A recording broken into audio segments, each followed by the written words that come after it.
Muy buenas noches a todos nuestros amados y estimados hermanos y amigos que una vez más se conectan a través de este medio con la página de la iglesia de la urbanización Villa Juliana en Cúcuta. Les habla el pastor Vladimir Burgos, que juntamente con mi familia estamos ahí colaborando en esta preciosa obra.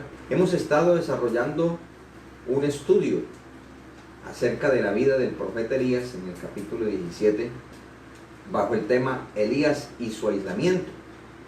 En la noche de hoy vamos a considerar unos versículos más y vamos a hablar acerca de la humildad y la paciencia, que fueron valores, virtudes que el Señor exaltó en su profeta porque eran necesarias para el propósito que Dios tenía con él. Y vamos a leer unos versículos de la palabra del Señor. Quiero en esta hora simplemente leer el versículo 11 y el versículo 12. Y yendo ella para traérsela, él la volvió a llamar y le dijo: te ruego que me traigas también un bocado de pan en tu mano. Y ella respondió: vive Jehová tu Dios, que no tengo pan cocido, solamente un puñado de harina tengo en la tinaja y un poco de aceite en una vasija. Y ahora recogía 2 leños para entrar y prepararlo para mí y para mi hijo, para que lo comamos y nos dejemos morir. Como les dije, en esta noche vamos a hablar acerca de la humildad y la paciencia. 2 virtudes que son muy necesarias para el cumplimiento de los propósitos de Dios. El marco que encontramos es una viuda sin esperanza y un profeta sin aliento. Ese es ese punto de encuentro que el Señor preparó. Pero mire lo lindo de Dios. El Señor utilizó estas circunstancias para que mutuamente tanto la viuda como el profeta aprendieran el valor de la humildad y la paciencia. Recordemos que eran de culturas diferentes, costumbres diferentes, ideologías religiosas diferentes, pero Dios todo lo prepara, porque Él lo que busca es cambiar nuestra vida, transformar nuestro carácter. Ahora vamos a considerar en primer lugar qué es la humildad, porque es necesario primero definirla. La humildad es la virtud que consiste en conocer las propias limitaciones y debilidades y actuar de acuerdo a tal conocimiento. Por eso en el hebreo el término humildad, es también el griego, es deprimido de mente, o sea, que no tenga un concepto más de sí mismo que el que debe tener, que piense de sí, como dice la palabra, con modestia. La humildad habla también de modestia, y pobre no porque sea escaso de recursos, sino que no se sienta tan grande. Por eso el Señor dijo: bienaventurados los pobres en espíritu. Y vamos a mirar también, amados hermanos, ¿qué es la paciencia? La paciencia viene del latín patientia y es la capacidad para tolerar, para atravesar o soportar una determinada situación sin perder la calma. En el hebreo significa ser o hacer largo, ser estable, tener tolerancia. Entonces vemos que son 2 virtudes que no se consiguen mediante una oración, que no se obtienen mediante un acto milagroso, sino se obtiene como fruto de un proceso continuo. Ahora, el pasaje que hemos leído nos presenta la continuación de lo que vimos la noche anterior. Elías llega donde la viuda y le pide un vaso de agua, pero cuando ella va a traérselo le dice: pero por favor, que no venga el agua solamente, por favor tráigame un bocado de pan. Recordemos que Elías venía de la sequía de Querit, tuvo que atravesar toda la tierra para ir desde Querit hasta Sarepta. Y llega ya exhausto, llega ya cansado y sin aliento, pero se encuentra con una mujer que tampoco tiene recursos. Así que encontramos a Elías enfrentándose a un nuevo reto de escasez, ante una nueva forma de procesamiento divino. Y me llama la atención, amados hermanos, por eso quise colocar esos textos, su definición en el hebreo, lo que dice el versículo 12, que la mujer le dice, vive Jehová tu Dios. Nosotros somos conscientes que la manera de vestir no nos hace santos, pero sí nos identifica como tales. Para el pueblo de Israel, cada manera de vestir representaba su vocación y su comportamiento lo aprobaba o lo avalaba. Esta mujer reconocía que este hombre que venía, no venía de su pueblo, de los sidonios, venía de Israel. Y ella sabía que los israelitas eran devotos a su Dios. Por eso ella le dice, vive Jehová tu Dios, porque por este momento ella no era devota de Dios. Mas sin embargo Dios la usó. Miremos la misericordia y la grandeza del Señor. Ella le dice, yo no tengo sino solamente un puñado de harina. ¿Por qué le pide pan? Le dice, no tengo pan. Yo lo único que tengo es un puñado de harina en la tinaja y un poco de aceite en la vasija. No hay más. Ahora, ¿qué significa puñado? En el hebreo kaf, que literalmente significa el hueco de la mano o un tazón de un plato, es la parte inferior de un plato. Eso es lo que significa. Pero ese término kaf viene de una raíz primaria que es kafá. Y este término significa curvar, abatirse, adorar, inclinar. Es decir, que la circunstancia que Dios estaba permitiendo en ella era para que su corazón también, así como se curva la mano para llenarse de harina, así su corazón, su vida, se doblara, se curvara, se abatiera delante del Dios de Israel y lo adorara. Porque la adoración es eso, reconocer que hay un Dios grande, merecedor de toda la gloria y la honra por lo que Él es, Dios supremo, altísimo. Y le dice también la condición del aceite, le dice un poco de aceite en una vasija. Y poco, meat, significa breve, cosa insignificante. O sea, algo que no es suficiente para hacer algo. Y ese término también significa algo que cercena. O sea, es como cuando el reducto que queda cuando se pasa un cuchillo sobre algo, algo muy pequeño. Esa era el patrimonio, los saberes alimenticios que tenía la viuda. Ahora entendemos por qué este proceso fue un poco más fuerte que el de Querid y por qué era necesaria la humildad y la paciencia.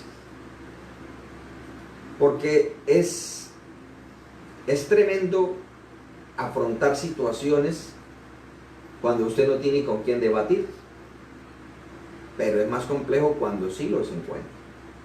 Ahora, en esta situación encontramos algo más que va preparando todo para poder formar esa humildad y esa paciencia que Dios quería. Primeramente, pues, en su profeta, porque lo tenía para un proyecto muy grande, pero también en esta mujer para que conociera que Dios no es un Dios local como los otros dioses de las naciones cananeas y paganas, que el Dios de Israel es un Dios de todo el mundo. Y es que Elías fue sensible a entender la condición y temores de la viuda. Esto es muy importante, porque de no haber humildad y paciencia, no se tolera el dolor ajeno, porque simplemente yo estoy bien. Y encontramos que en el versículo 13, Elías le dice, no tengas temor. Él le dice, tranquila, porque ella le dice, ahora recogía 2 leños para entrar y prepararlo para mí, para mi hijo, para que lo comamos y nos dejemos morir. O sea, la esperanza de la viuda estaba rendida. todo lo que, el aliento, las ganas de vivir estaban rendidas. Ya esa mujer no aguantaba más. No sabemos todos sus antecedentes, pero Dios sí. No sabemos cuánto tiempo luchó esta mujer para tratar de sostenerse ella y su hijo, pero Dios sí. Y por eso envió allá al profeta Elías. El Señor le dice, he preparado una viuda. ¿Por qué? Porque la viuda iba a ser el instrumento, pero siempre la fuente de sustento era el Dios Todopoderoso. Ahora, este término, no tengas temor, en la Biblia aparece 365 veces. Como si Dios dijera todos los días, cada día del año, no temas, no temas, no temas, no temas. Este día usted quizá ha afrontado retos, ya está culminando el día.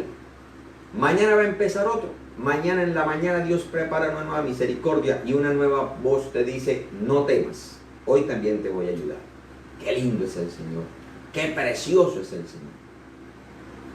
Ahora, esta expresión de Elías, no temas, es de una persona que ha sido sensible por causa del proceso que Dios le ha hecho a Elías. Porque recordemos la idiosincrasia judía. Ellos eran machistas. Ellos tenían en poco a la mujer. Pero Elías, siendo una mujer extranjera, la tuvo en consideración. ¿Por qué? Porque estaba aprendiendo la humildad. Estaba siendo cercenado y rebajado por Dios. Ahora, ¿por qué Elías le dice, no tengas temor? Y el Señor nos dice hoy, no tengamos temor ante todos los gritos de alarma que se escuchan, aunque las voces sean muy estrepitosas. El Señor dice, calma, no temáis, yo soy. ¿Por qué estáis así de amedrantados? No temas. Porque el Señor sabe, Él conoce nuestra condición, Él se acuerda que somos polvo. Él sabe que el temor es muy peligroso. Y yo quiero mostrarle con la palabra, voy a leer estos textos, pero le invito a que usted también allá, por favor, tome el ejemplar de la Biblia y la lea. Porque cuando leemos y oímos, y si puede escribir, mucho mejor el aprendizaje. Job capítulo 3, versículo 25 dice, porque el temor me espantaba, porque el temor que me espantaba me ha venido y me ha acontecido lo que yo temía. Muchas veces nosotros le damos el cheque endosado, pero sin el nombre de quién lo va a cobrar, se lo entregamos al enemigo por causa del temor. Escuchaba un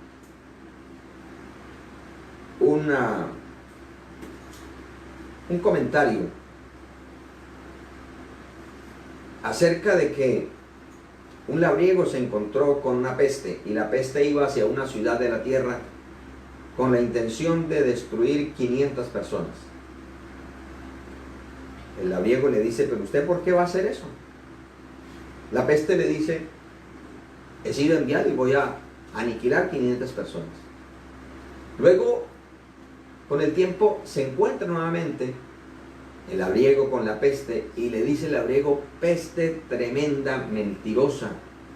Tú dijiste que iba a matar 500 personas y mataste 5,000. Casi acabas con la población. ¿Por qué fuiste tan temeraria y cruel? Y la peste le dice, no, un momento. A mí no me inculpe de eso. Yo maté 500. Eso fue lo que yo iba a hacer. Esa era la orden, 500. El resto los mató el miedo. Porque el miedo es muy peligroso, paraliza. El miedo hace que el sistema inmunológico sucumba, hace que todas las defensas sean rebajadas y el enemigo toma ocasión. Precisamente quiero participarles, tengo una hermana que está en estos momentos en el cancerológico de Bogotá. Hemos estado viendo milagros todos los días. porque ella le apareció un cáncer en la sangre y está en un procedimiento muy riesgoso, pero con muchas probabilidades de mejoría, para hacerle el cambio de médula. Pero para poder hacer ese procedimiento le hicieron una serie de exámenes a ver si era capaz de regenerar células madres. Y dentro de todo el proceso preparatorio que le hicieron a ella, dentro de la principal exigencia que le hicieron, es que por favor no le diera rienda suelta a sus emociones, tales como el miedo, tales como el desaliento o el desánimo, a sentirse sola. Porque, o sea, eso lo decían los doctores con argumentos lógicos y médicos. Ellos le decían, si usted lo hace, no sale de aquí, se muere. Si usted quiere pasar al otro lado del proceso, usted debe nunca, por ningún motivo, ponerse triste, ni sentirse asustada, ni sentirse temerosa ni sola. Usted debe estar tranquila, porque de lo contrario el sistema inmunológico se bajará y usted se nos va. No le dijeron otra cosa más. Y Dios estaba haciendo milagros. El día de ayer había una exigencia, Dios se glorificó. Hoy había otra exigencia, Dios se glorificó.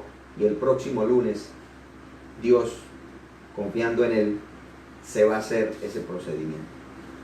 Entonces, le estoy hablando de algo que está pasando, precisamente en estos momentos. En Bogotá, donde hay una gran amenaza del COVID-19, sin embargo, Dios y muchas personas siguen su curso. A pesar de tantas muertes que están pasando, hoy han nacido miles de personas en el mundo, miles de bebés. Y no solamente se han muerto personas por el COVID-19, hay personas que han muerto por diferentes causas. Pero el miedo tiende a paralizar. Ahora, esto no quiere decir que nosotros seamos imprudentes, que nosotros salgamos a tentar a Dios, porque eso es otra cosa. Yo quiero leerle otros pasajes. Dice Proverbios capítulo 29, el versículo 25. El temor del hombre pondrá lazo, mas el que confía en Jehová será exaltado. Y quiero leerle un texto que es muy conocido, que nos invita a eso, a que confiemos en Dios para disipar el temor. Josué capítulo 1, versículo 9, dice: mira que te mando que te esfuerces y seas valiente, no temas ni desmayes. No temas, o sea, no te dejes infundir miedo, ni tampoco te dejes infundir desánimo. ¿Por qué? Porque Jehová tu Dios estará contigo en donde quiera que vayas. O sea, ¿por qué usted y yo debemos estar tranquilos a pesar de? Porque Dios está con nosotros.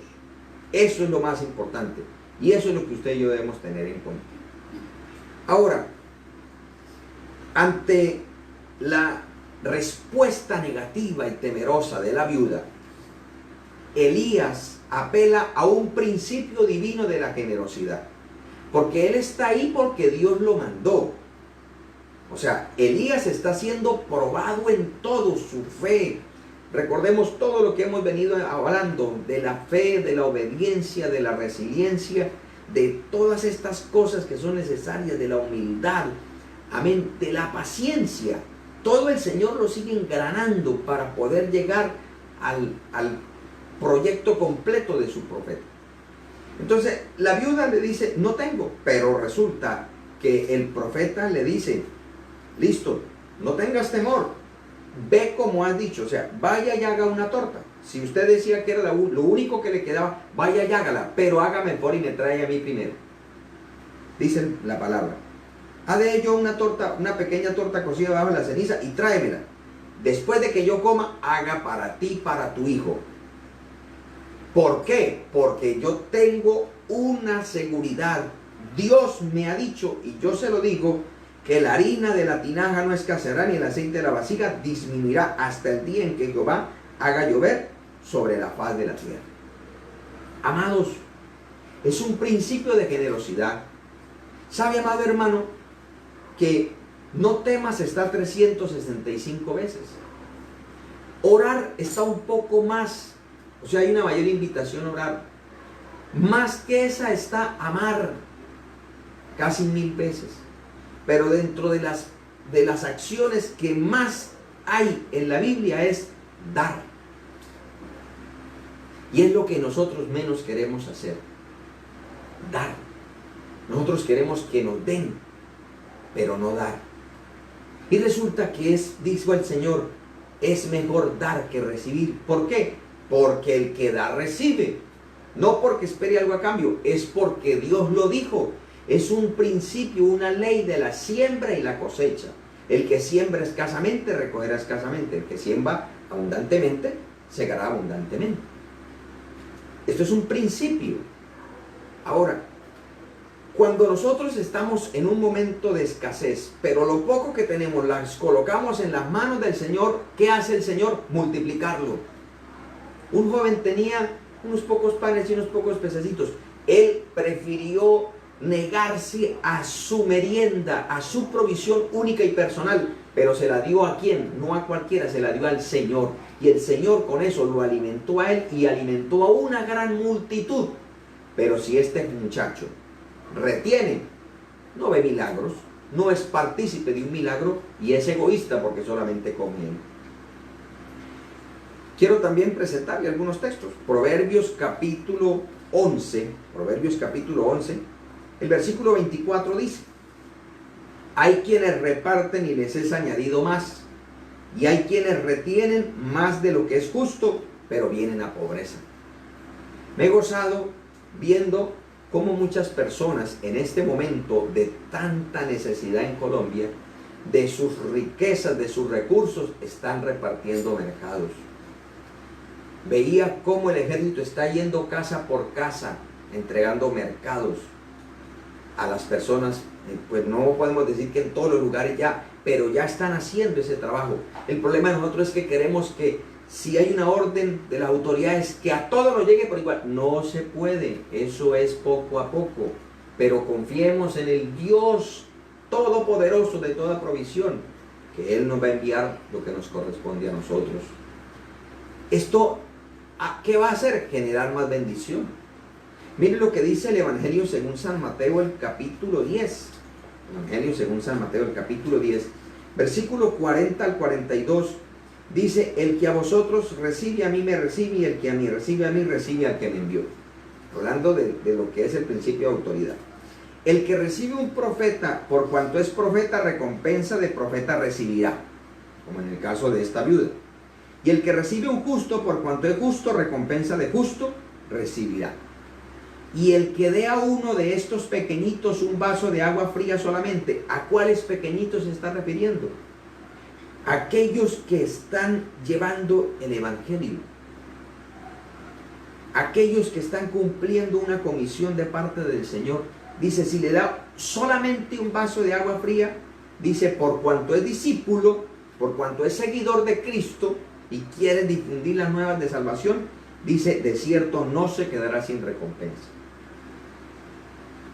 En la carta del apóstol Pablo a los Filipenses, el capítulo 4, el versículo 10, dice el apóstol Pablo estando en una cárcel: en gran manera me gocé en el Señor de que ya al fin habéis revivido vuestro cuidado de mí, de lo cual también estaba solícitos, pero os faltaba la oportunidad. Qué bueno que nosotros tengamos, no es solamente en este momento, sino siempre, según nuestras provisiones, el privilegio de dar. Aunque la Biblia dice que son los padres que atesoran para darle a los hijos, pero cuando Dios nos permita ayudar a nuestros padres según nuestros recursos, eso es una bendición. Ayudar al necesitado, ayudar al desvalido, ayudar a aquel que dice la palabra: es poco que siembre vosotros lo espiritual y ciegue lo material. Porque todo eso es un principio. Pablo fue el misionero para los filipenses, pero él ahora estaba preso. Pero la iglesia se acordó que él estaba preso y le envió. Y dice el apóstol Pablo: bien hicisteis en participar conmigo en mi tribulación. Ustedes saben que yo estoy dispuesto para estar en la escasez o para estar en la holgura. Cualquiera que sea la situación, no hay problema. Yo he aprendido a vivir cualquiera sea la situación que Dios me permita. No es que busque dádivas, sino que busco fruto que abunde en vuestra cuenta. Ahora, ¿cuál es el fruto? Mire lo que dice el apóstol Pablo. Dios a través del apóstol Pablo. Mi Dios pues suplirá todo lo que os falta conforme a sus riquezas en gloria en Cristo Jesús. ¿Cuándo se cumple esa palabra? Cuando nosotros hemos sembrado, cuando nosotros hemos dado. Este principio lo aprendió la viuda. Le llevó, porque ella hubiera podido decir, ¿cómo se le ocurre si usted es un forastero, usted está recién llegado aquí y usted me va a decir que yo le dé a usted primero porque usted es un siervo de Dios y yo tengo que darle a usted primero y entonces que me muera yo? Pero él le dice, no, yo le digo esto porque yo quiera, es que hay una palabra de Dios, tráigame a mí, que eso será tomado como una primicia, como una obediencia a Dios, como una creencia en la palabra de Dios. Y el Dios que me ha enviado acá no permitirá que la harina mengue, que el aceite disminuya, no lo va a permitir hasta que haga llover. Nosotros queremos ver siempre milagros y milagros, pero los milagros suceden cuando no hay recursos. Por ejemplo, me he gozado también que algunos hermanos me han testificado los milagros que ha estado haciendo, los milagros que Dios ha estado llevando a hogares, provisión, sanidades. Esto es maravilloso, porque quizás algunos decían, y ahora la gente se va a descarriar. No, el que se quiera descarriar se descarría con el templo abierto o el templo cerrado. No, eso depende del corazón. Pero usted que quiere caminar con Dios, Dios está dispuesto a ayudarnos. En estos momentos que humanamente quizás nos sentimos con manos vacías, nosotros, pero nuestro Dios no. Él tiene abundantes recursos para darle a todo aquel que lo necesita, pero es necesario aprender del proceso que Dios nos está permitiendo. Usted considera que si no hubiera sido por la humildad que aprendiera Elías, él iba a sostenerse solamente consumiendo una arepita con agua por mucho tiempo. Para muchos dirían, uy, eso es una dieta muy desbalanceada. Pero cuando no hay más, esa arepita, Dios la llena de nutrientes, de proteínas, Dios la llena de vitaminas, Dios hace que parezca pescado, a Dios hace que parezca carne, Dios hace que parezca verduras, porque ahí es donde actúa el poder de Dios. Cuando no hay escasez, entonces ahí sí toca que buscar la verdurita y todo eso. Pero cuando hay premura, lo que Dios nos provea, pongámoslo delante de nuestra mesa, demos gracias a Dios. Y no le dé temor orar, Señor, gracias te doy por este bocadito, por lo que Dios haya puesto. Colócale todo lo que mi cuerpo necesita para estar sano y estar preparado para repeler toda virosis, toda cosa que venga por ahí. Porque el Dios de la Biblia sigue vivo, Él sigue obrando. La humildad ejercita la fe para actuar en momentos difíciles. Porque hay quienes la fe solamente está activa cuando hay mucha pompa. Pero la fe, la humildad la hace viva aun cuando no hay aliento. Y la paciencia capacita para esperar los tiempos mejores que vendrán. Porque nosotros nos acordaremos de este momento, como dijo Job, como aguas que pasaron. Porque antes de la honra es el abatimiento, dice la palabra del Señor. El proverbista dice en el capítulo 22, el versículo 4, riquezas, honra y vida son la remuneración de la humildad y del temor de Jehová. Amados hermanos, Dios quiere revelarse a cada uno de nosotros como el Dios todopoderoso, como el Dios Jireh, que todo lo provee, como el Dios que sana, como el Dios que defiende, como el Dios que salva, como el Dios que protege y bendice. Y eso lo hace a través de estas circunstancias. ¿Qué tienes en tu alacena? ¿Qué tienes a tu mano? Le hago esta pregunta. ¿Estás dispuesto a compartir algo con el que lo necesita? ¿En tu corazón has querido seguir siendo fiel a pesar de esta situación? En lo que respecta en esta área. Lo que tú tengas ahora, yo le invito a que hagamos una oración. Se nos ha dicho que esto va hasta el próximo 13 de abril. Pero ya nuestro presidente ha dicho que posiblemente haya que alargarlo. Vamos a orar. Nosotros no lo sabemos. Lo único que lo sabe es Dios. Pero quiero invitarle para que oremos juntos. Allá en su casa. Usted lo que Dios le haya provisto hasta ahora, póngale la mano. Vamos a orar para que Dios, sea que mande los cuervos, o sea que multiplique lo que ya hay, Él nos sustente hasta que haga llover nuevamente. Es decir, hasta que vuelva el trabajo normal en la prosperidad, el Dios de la gloria nos va a sostener.